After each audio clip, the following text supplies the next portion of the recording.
Yo, what's up mga ka-treasure? Phil Bars branch here at 1 Ayala, Makati. Let's check it out. Pasok tayo sa loob. Let's G! So, typical na Phil Bars. So, maraming blind boxes. So, as you can see, may mga Nook blind boxes right here.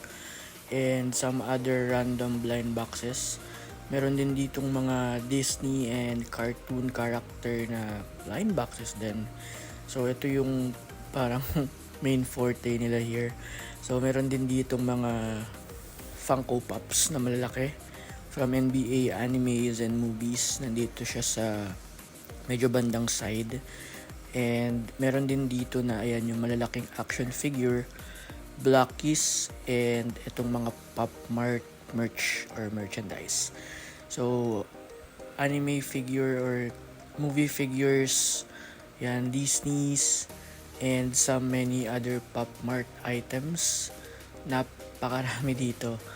Puro blind box karamihan. So yan, meron pa dito sa side. And hindi ganun kalakihan yung store nila.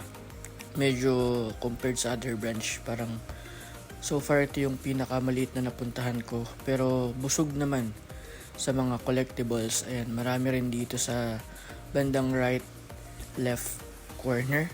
Right, left corner. What? So marami rin dito, pati mga Funkos, yan, marami rin dyan. So overall, itong store nila ay, well, aesthetic, kung masasabihin natin. Hindi siya ganun kalakihan, pero okay naman, decent naman when it comes to number of collectibles. So located to sa 1 Ayala, sa medyo upper part floor. And hilera lang din siya ng mga ibang toy store. So madali mo lang siyang maispatan. So yun lang, na-share ko lang. Just visit them if you want to. Don't forget to like and subscribe.